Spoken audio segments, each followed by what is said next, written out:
శ్రీ గురుభ్యో నమః. హిమాలయన్ భక్తి టీవీ ప్రేక్షకులకు నమస్కారం. 7వ రోజు పారాయణము, త్రయోదశాధ్యాయము, కన్యాదాన ఫలము. వశిష్ఠ ఉవాచ: రాజా, ఎంత చెప్పినా తరగని ఈ కార్తీక మహత్య పురాణములో కార్తీక మాసంలో చేయవలసిన ధర్మాల గురించి చెబుతాను. ఏకాగ్ర చిత్తుడవై విను. తప్పనిసరిగా చేయవలసిన వానిని చేయకపోవడం వలన పాపాలను కలిగించేవి అయిన ఈ కార్తీక ధర్మాలన్నీ కూడా నా తండ్రి అయిన బ్రహ్మదేవుని ద్వారా నాకు బోధించబడ్డాయి. నీకిప్పుడు వాటిని వివరిస్తాను. జనకరాజేంద్ర, ఈ కార్తీక మాసంలో కన్యాదాన ప్రాతః స్నానములు యోగ్యుడైన బ్రాహ్మణ బాలకునకు ఉపనయనం చేయించడం, విద్యాదాన, వస్త్రదాన, అన్నదానములు ఇవి చాలా ప్రధానమైనవి. బ్రాహ్మణ కుమారునికి కార్తీక మాసములో ఒడుగు చేయించి దక్షిణను సమర్పించడం వలన పూర్వజన్మ పాపాలు కూడా తొలగిపోతాయి. ఆ విధంగా తమ ధనముతో ఉపనయనము చేయించబడిన వటువు చేసే గాయత్రీ జపము వల్ల దాత పంచమహాపాతకాలు నశించిపోతాయి. 100 రావి చెట్లు నాటించినా, 100 తోటలను వేయించినా, 100 నూతులను దిగుడు బావులను నిర్మించినా, 10,000 చెరువులను తవ్వించినా వచ్చే పుణ్యం ఎంతైతే ఉంటుందో అది పేద బ్రాహ్మణ బాలునికి ఉపనయనం చేయించడం వలన కలిగే పుణ్యంలో 16వ వంతునికి కూడా సమానము కాదు. మరో విషయమును గుర్తుంచుకో. శ్లోకం: మాఘ్యాం వైమాదవేమాసి చోత్తమం మౌంజి బంధనం కారయిష్యంతి తే రాజన్ దానం దత్వాతు కార్తీకే. కార్తీకంలో ఉపనయన దానమును చేసి తదుపరిని వచ్చే మాఘములో కానీ వైశాఖములో కానీ ఉపనయనం చేయించాలి. సాధువులు, శ్రోతయులు అయిన బ్రాహ్మణ బాలకులకు ఉపనయనం చేయించడం వలన అనంత పుణ్యం కలుగుతుందని ధర్మవేత్తలైన మునులందరూ కూడా చెప్పి ఉన్నారు. అటువంటి ఉపనయనానికి కార్తీక మాసంలో సంకల్పమును చెప్పుకుని ఫలానా వారికి నేను నా ద్రవ్యముతో ఉపనయనం చేయిస్తాను అని వాగ్దానం చేయడం వలన కలిగే సత్ఫలితాన్ని చెప్పడానికి స్వర్గలోక వాసులకు కూడా సాధ్యము కాదని తెలుసుకో. జనక నరపాల, ఇతరుల సొమ్ముతో చేసే తీర్థయాత్రలు, దేవ బ్రాహ్మణ సమారాధనలు, వీని వలన కలిగే పుణ్యం ఆ ధనదాతలకే చెందుతుందన్న విషయము జగద్విదితమే కదా. కార్తీకములో తమ ధనముతో ఒక బ్రాహ్మణునకు ఉపనయనముతో పాటు వివాహమును కూడా చేయించడం వలన తత్పుణ్యము మరింతగా ఇనుమడిస్తుంది. శ్లోకము: కన్యాదానాం తు కార్తీక్యాం యః కుర్యాత్ భక్తితో నఘ స్వయం పాపైర్వినుర్ముక్తః పితృణాం బ్రహ్మణపదం. కార్తీకములో కన్యాదానమాచరించిన వాడు స్వయముగా వాడు తరించడమే గాక వాని పితరులందరికీ కూడా బ్రహ్మలోక ప్రాప్తిని కలిగించిన వాడవుతాడు. ఇందుకు నిదర్శనముగా ఒక ఇతిహాసము చెబుతాను విను. సువీరోపాఖ్యానము. ద్వాపరయుగంలో వంగదేశాన దుర్మార్గుడైన సువీరుడనే రాజు ఉండేవాడు. లేడి కన్నుల వంటి సోగ కన్నులు గల సుందరాంగి ఒకర్తి అతని భార్యగా ఉండేది. దైవయోగము వలన సువీరుడు దాయాదులచే ఓడింపబడిన వాడై రాజ్యభ్రష్టుడై అర్ధాంగి అయిన సుందరాంగితో సహా అడవులలోకి పారిపోయి కందమూలాదులతో కాలము గడపసాగాడు. ఇలా ఉండగా అతని భార్య గర్భవతి అయింది. రాజు నర్మదా తీరములో పర్ణశాలను నిర్మించాడు. ఆ పర్ణశాలలనే అతని రాణి ఒక చక్కటి కుమార్తెను ప్రసవించింది. సర్వ సంపదలు శత్రువుల పాలైపోవడం, తాను అడవుల పాలవడం, కందమూలాలతో బతుకుతున్న ఈ రోజుల్లో కడుపు పండి సంతానం కలగడం, పోషణకు చిల్లిగవ్వైనా లేని దరిద్రము. వీటన్నిటినీ పదే పదే తలుచుకుంటూ తన పురాకృత కర్మలని నిందించుకుంటూ అతి కష్టం మీద ఆ ఆడకూతురిని పెంచుకోసాగారు సువీర దంపతులు. కాలగమనములో సువీరుని కూతురు చక్కగా ఎదిగి నిజరూప లావణ్య సౌందర్యాదులతో చూసేవారికి నేత్రానందకారిణిగా పరిణమించింది. 8 ఏండ్ల ప్రాయంలోనే ఎంతో మనోహరంగా ఉన్న ఆమెను చూసి మోహితుడైన ఒక మునికుమారుడు ఆ బాలికను తనకిచ్చి పెళ్లి చేయవలసిందిగా సువీరుని కోరాడు. అందుకా రాజు, ఋషిపుత్ర, ప్రస్తుతము నేను ఘోర దరిద్రముతో ఉన్నాను కనుక నేను కోరినంత ధనాన్ని నీవు కన్యాశుల్కముగా సమర్పించగలిగితే నీ కోరిక తీరుస్తాను అన్నాడు. ఆ పిల్ల మీది మక్కువ మానుకోలేని మునిబాలకుడు, రాజా, నేను కేవలం మునికుమారుడైన కారణముగా నీవు అడిగినంత ధనమును తక్షణమే ఇవ్వలేను. తపస్సు చేత తద్వారా ధనమును సంపాదించి తెచ్చి ఇస్తాను. అంతవరకు ఈ బాలికను నా నిమిత్తమై భద్రపరిచి ఉంచు అని చెప్పాడు. అందుకు సువీరుడు అంగీకరించడంతో ఆ నర్మదా తీరంలోనే తపోనిష్ఠుడై తత్ఫలితంగా అనూహ్య ధనరాశిని సాధించి దానిని తెచ్చి సువీరునికి ఇచ్చాడు. ఆ సొమ్మునకు సంతృప్తి చెందిన రాజు తమ ఇంటి ఆచారం ప్రకారంగా తన కూతురుని ముని యువకునికిచ్చి ఆ అరణ్యములోనే కళ్యాణమును జరిపించేశాడు. ఆ బాలిక భర్తతో కలిసి వెళ్ళిపోయింది. తత్కన్యా విక్రయ ద్రవ్యముతో రాజు తన భార్యతో సుఖంగా ఉండసాగాడు. తత్ఫలితంగా సువీరుని భార్య గర్భిణి అయి మళ్ళా ఒక ఆడపిల్లని కన్నది. అందుకు రాజు ఆనందించాడు. పెద్ద పిల్లను అమ్మి ధనమును రాబట్టినట్టే ఈ పిల్ల ద్వారా కూడా మరింత ద్రవ్యను సంపాదించవచ్చని సంతోషించాడు. బిడ్డ ఎదుగుతూ ఉంది. ఇదిలా ఉండగా ఒకానొక యతీశ్వరుడు నర్మదా స్నానానికై వచ్చి అక్కడ పర్ణశాలలో ఉన్న సువీరుని, అతని భార్యను, కుమార్తెను చూసి, ఓయి, నేను కౌండిన్య గోత్రాజుడైన యతిని. ఈ అరణ్య ప్రాంతంలో సంసారయుతంగా ఉన్న నువ్వెవరివి అని అడిగాడు. యతీంద్రుడి ప్రశ్నలకు జవాబుగా, అయ్యా, నేను వంగాసాధీసుడైన సువీరుడను. దాయాదుల వలన రాజ్యభ్రష్టుడనై ఇలా అడవిలో జీవిస్తున్నాను.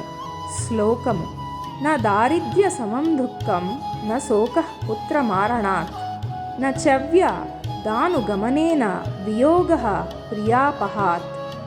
దరిద్రం కన్నా ఏడిపించేది, కొడుకు చావు కంటే ఏడవవలసినది, భార్య వియోగం కన్నా బయటకు ఏడవలేని అంత శల్యం లాంటి దుఃఖం ఇంకేమీ ఉండదు.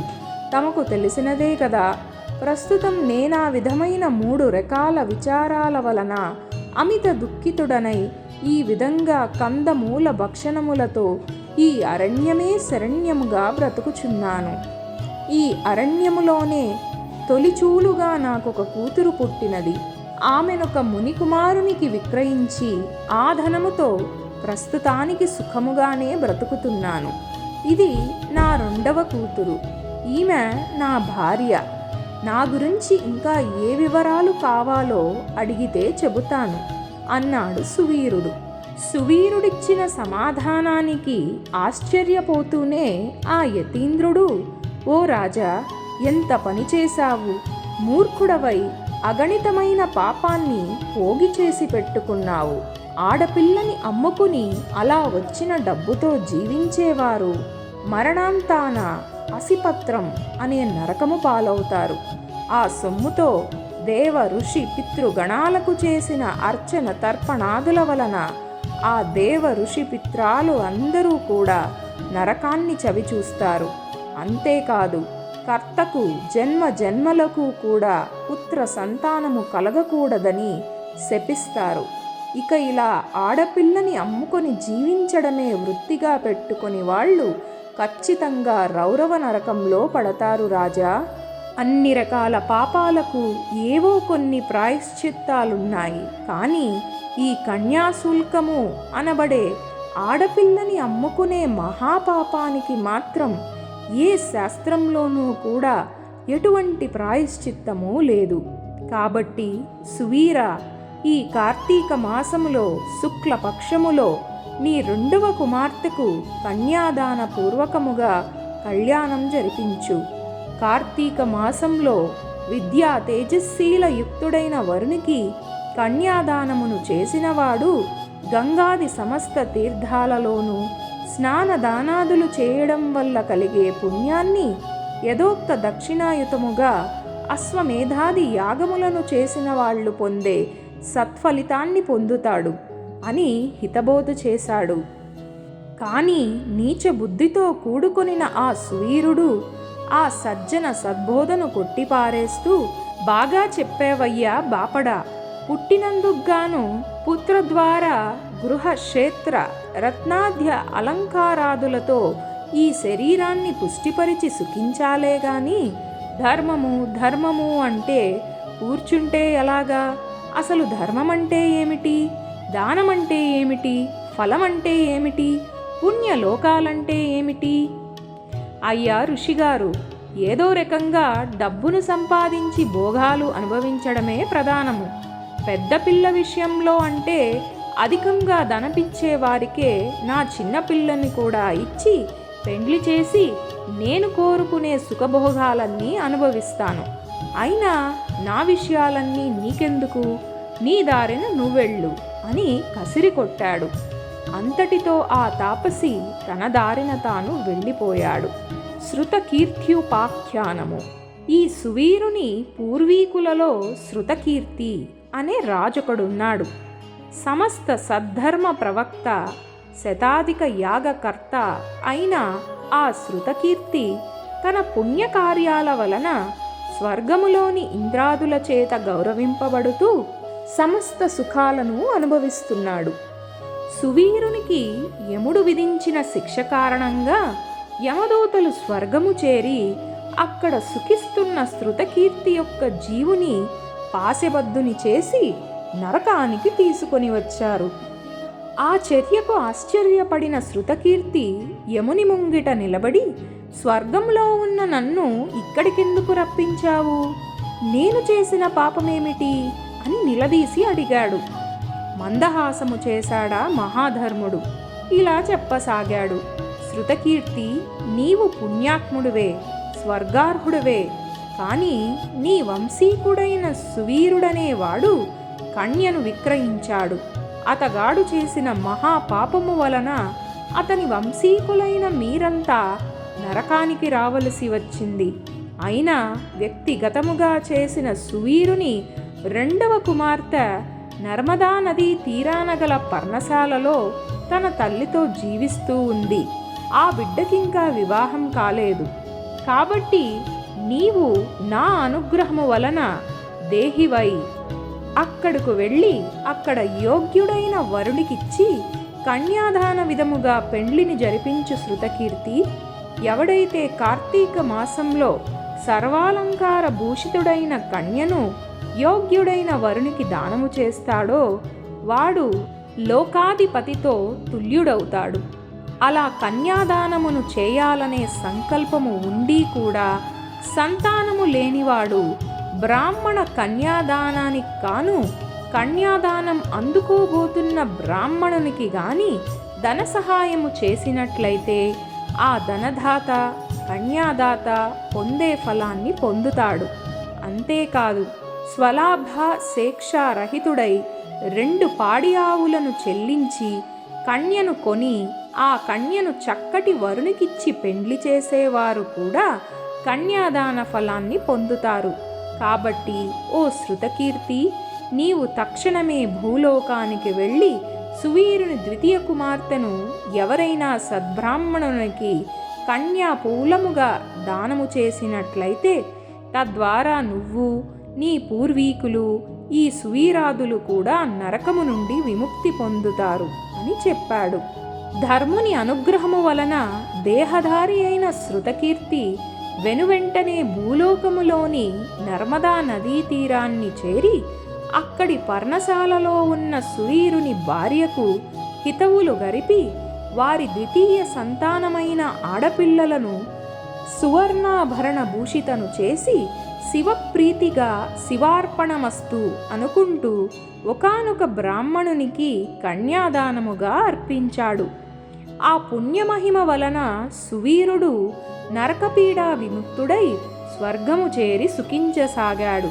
తదనంతరం శృతకీర్తి 10 మంది బ్రహ్మచారులకు కన్యామూల్యమును దారబోయడం వలన వారి వారి పితృపిత మహాది వర్గాల వారంతా కూడా విగత పాపులై స్వర్గాన్ని పొందారు.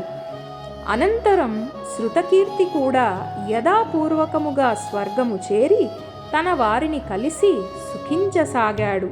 కాబట్టి ఓ జనక మహారాజా, కార్తీక మాసములో కన్యాదానము చేసేవాడు సర్వ పాపాలను నశింపచేసుకుంటాడనడంలో ఏ మాత్రమూ సందేహం లేదయ్యా. కన్యామూల్యాన్ని చెల్లించలేని వారు వివాహార్థము మాట సహాయమును చేసినప్పటికీ కూడా అమితమైన పుణ్యాన్ని పొందుతారు. రాజా, ఎవరైతే కార్తీక మాసంలో యథావిధిగా కార్తీక వ్రతాన్ని ఆచరిస్తారో వాళ్ళు స్వర్గాన్ని, ఆచరించని వాళ్ళు నరకాన్ని పొందుతారనడంలో ఏమాత్రం సందేహం లేదని గుర్తించు.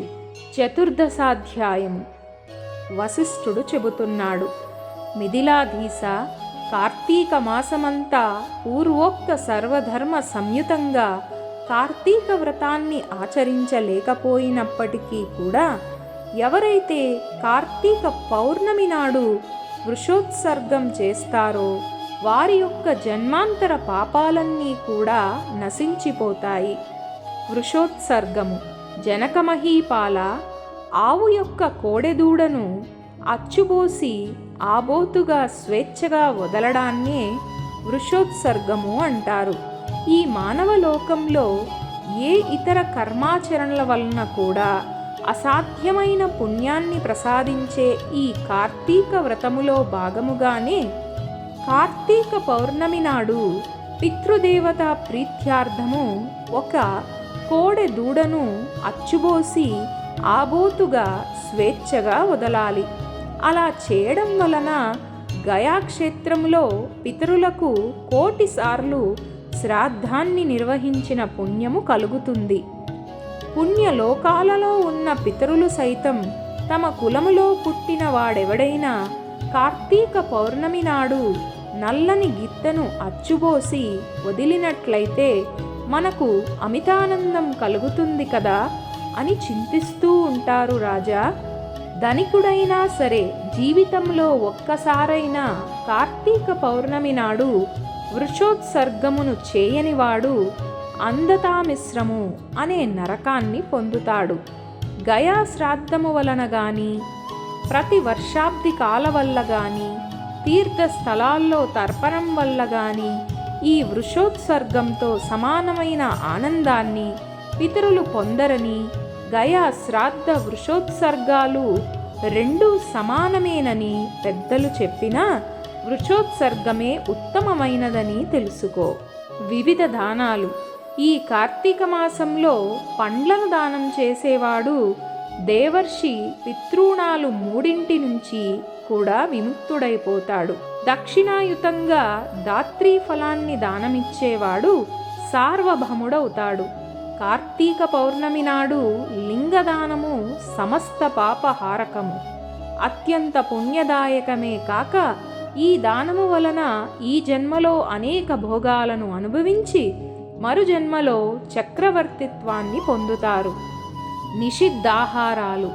అనంత ఫలదాయకమైన ఈ కార్తీక వ్రతాచరణ సదావకాశము అందరికీ అంత తేలికగా లభ్యం కాదు. అంత్యతోత్కృష్టమైన ఈ కార్తీక మాసములో ఇతరుల అన్నమును, పితృశేషమును తినకూడనివి తినడము, శ్రాద్ధములకు భోక్తగా వెళ్ళడము, నువ్వుల దానం పట్టడము అనే 5 మానివేయాలి. ఈ నెలలో సంఘాన్నము, శూద్రాన్నము, దేవార్చకాన్నము, అపరిశుద్ధాన్నము, త్యక్తకర్ముని అన్నము, విధవాన్నము అనేవి తినకూడదు. కార్తీక పౌర్ణమి అమావాస్యలలోనూ, పితృదివసము నాడు, ఆదివారము నాడు, సూర్య చంద్ర గ్రహణ దినాలలోనూ, వ్యతిపాత వైద్యుత్యాది నిషిద్ధ దినాలలోనూ రాత్రి భోజనము నిషిద్ధము. ఈ నెలలో వచ్చే ఏకాదశి నాడు రాత్రింబవళ్ళు 2 పూటలు కూడా భోజనము చేయకూడదు. ఇటువంటి రోజులలో ఛాయానక్తము అనగా తమ నీడ శరీరపు కొలతకు 2 పడినప్పుడు భుజించుట ఉత్తమమని మహర్షులు చెప్పారు. పరమ పవిత్రమైన ఈ కార్తీకములో నిషిద్ధ దినాలలో భుజించేవారి పాపాలు అగణితముగా పెరిగిపోతాయి. అందువలన కార్తీకములో తైలాభ్యంగనము, పగటి నిద్ర, కంచు పాత్రలో భోజనము, పరాన్న భోజనము, గృహస్నానము, నిషిద్ధ దినాల్లో రాత్రి భోజనము, వేద శాస్త్ర నింద అనే ఈ 7 జరపకూడదు. సమర్థులై ఉండి కూడా కార్తీకములో నదీ స్నానం చేయకుండా ఇంటి దగ్గరనే వేడి నీటి స్నానమును చేసినట్లయితే అది కళ్ళుతో చేసిన స్నానానికి సమానమవుతుందని బ్రహ్మశాసనము. సూర్యుడు తులలో ఉండగా నదీ స్నానమే అత్యంత ప్రధానము. చేరువలో నదులు లేనప్పుడు మాత్రం చెరువులలో గాని, కాలువలలో గాని, నూతి వద్ద గాని గంగా, గోదావరి ఆది మహానదులను స్మరించుకుంటూ స్నానము చేయవచ్చును. ఎక్కడ చేసినా ప్రాతకాలంలోనే స్నానం చేయాలి. అలా చేయని వాళ్ళు నరకాన్ని పొంది అనంతరం చండాలపు జన్మనెత్తుతారు.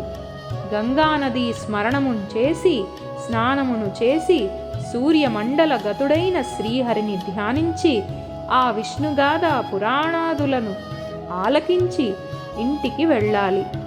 పగలు చేయవలసిన పనులన్నీ ముగించుకొని సాయంకాలం మరలా స్నానం చేసి, ఆచరించి, పూజా స్థానములో పీఠమును వేసి, దాని మీద ఈశ్వరుని ప్రతిష్ఠించి, పంచామృత ఫలదోక కుశోదకాలతో మహాస్నానమును చేయించి, షోడశోపచారములతోనూ పూజించాలి.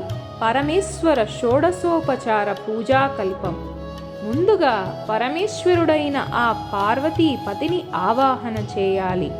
అటు పిదప ఓం వృషధ్వజాయ నమః ధ్యానం సమర్పయామి పుష్పాక్షతలు, ఓం గౌరీప్రియాయ నమః పాద్యం సమర్పయామి నీటి చుక్క, ఓం లోకేశ్వరాయ నమః అర్ఘ్యం సమర్పయామి నీటి చుక్క, ఓం రుద్రాయ నమః ఆచమనీయం సమర్పయామి నీటి చుక్క, ఓం గంగాధరాయ నమః స్నానం సమర్పయామి నీరు విడవాలి. లేదా మంత్రము ఆపోహిష్టామయో భువః తాన ఊర్జే దదాథన మహేరణాయ చక్షసే యోవ శివతమో రసః తస్య భాజయతే హనః ఉచతీర్వ మాతరః తస్మాదారంగ మామవో యస్య క్షయాయ జిన్వద అపోజనయదాచనః. ఈ మంత్రముతో పఠించుచు నీటితో అభిషేకించాలి. ఓం ఆశాంబరాయ నమః వస్త్రం సమర్పయామి, ఓం జగన్నాథాయ నమః ఉపవీతం సమర్పయామి, ఓం కపాలధారిణే నమః గంధం సమర్పయామి, ఓం ఈశ్వరాయ నమః అక్షితాన్ సమర్పయామి, ఓం పూర్ణగుణాత్మనే నమః పుష్పం సమర్పయామి, ఓం ధూమ్రాక్షాయ నమః ధూపమాగ్రాపయామి, ఓం తేజోరూపాయ నమః దీపం దర్శయామి, ఓం లోకరక్షాయ నమః నైవేద్యం సమర్పయామి, ఓం భూర్భువత్స్వః తత్సవితుర్వరేణ్యం భర్గో దేవస్య ధీమహి ధియో యోనః ప్రచోదయాత్ అనుకుంటూ ఒక పువ్వుతో నివేదించు పదార్థముల చుట్టూ నీటిని ప్రోక్షించి ఓం ప్రాణాయ స్వాహ, ఓం అపానాయ స్వాహ, ఓం వ్యానాయ స్వాహ, ఓం ఉదానాయ స్వాహ, ఓం సమానాయ స్వాహ, ఓం శ్రీ మహాదేవాయ శివ శివ శివ శంభవే స్వాహ అంటూ స్వాహ అనినప్పుడల్లా ప్రభువుకు నివేదనము చూపి ఫలానా పదార్థమును నివేదించాము అనుకొని అమృతమస్తు అమృతోపస్తరణమసి ఋతం సత్యేన పరిశించామి ఉత్తరాపోషణం సమర్పయామి అనుకుని పదార్థాల కుడి ప్రక్కన ఒక చుక్క నీరుని వదలవలెను. పిదప ఓం లోక సాక్షినే నమః తాంబూలాదికం సమర్పయామి, ఓం భవాయ నమః ప్రదక్షిణం సమర్పయామి, ఓం కపాలినే నమః నమస్కారం సమర్పయామి. ఓ జనక మహారాజా, పైన చెప్పిన విధముగా షోడశ ఉపచారాలతోను గాని లేక నెల పొడుగున ప్రతిరోజు సహస్రనామయుతంగా గాని శివపూజ చేసి పూజ యొక్క చివరిలో మంత్రము పార్వతీ కాంత దేవేశ పద్మజార్యాంఘ్రీ పంకజ అర్ఘ్యం గృహాణ దైత్యారే దత్తం చేద ముమాపతే అనే మంత్రముతో అర్ఘ్యమును ఇవ్వాలి. అనంతరం యథాశక్తి దీపములను సమర్పించి శక్తి వంచన లేకుండా బ్రాహ్మణులకు దానమివ్వాలి. ఈ ప్రకారంగా కార్తీకము నెల్లాళ్ళు కూడా బ్రాహ్మణ సమేతంగా నక్త వ్రతాన్ని ఆచరించేవాడు 100 వాజపేయాలు వేసి సోమాశ్వమేధాలు చేసిన ఫలాన్ని పొందుతాడు. కార్తీకమంతా ఈ మాస నక్త వ్రతాచరణ వలన పుణ్యాధిక్యత, పాపనాశనం అవలీలగా ఏర్పడుతాయి అనడంలో ఎటువంటి సంకోచమూ లేదు. కార్తీక చతుర్దశి నాడు పితృప్రీతిగా బ్రాహ్మణులకు భోజనం పెట్టడం వలన వాళ్ళ యొక్క పితాళ్ళందరూ కూడా సంతృప్తులవుతారు. కార్తీక శుద్ధ చతుర్దశి నాడు ఔరసపుత్రుడు చేసే తిలతర్పణము వలన పితృలోకము సర్వము తృప్తి చెందుతుంది. ఈ చతుర్దశి నాడు ఉపవాసము ఉండి శివారాధన చేసి తిలలను దానము చేసిన వాడు కైలాసానికి క్షేత్రాధిపతి అవుతాడు. ఈ కార్తీక వ్రతాన్ని ఆచరించిన వాళ్ళు తప్పకుండా తమ పాపాలను పోగొట్టుకున్న వాళ్ళై మోక్షగాములవుతారు. జనక మహారాజా, కార్తీక పురాణములో ముఖ్యంగా ఈ 14వ అధ్యాయాన్ని శ్రద్ధాభక్తులతో చదివినా వినినా కూడా వాళ్ళు సమస్త పాపాలకు ప్రాయశ్చిత్తం చేసుకోవడం ద్వారా కలిగే ఫలితాన్ని పొందుతారు. ఏవం శ్రీ స్కాంద పురాణాంతర్గత కార్తీక మహత్యే త్రయోదశ చతుర్దశాధ్యాయౌ సమాప్తః. 7వ దినము సప్తమీ పారాయణము సమాప్తము.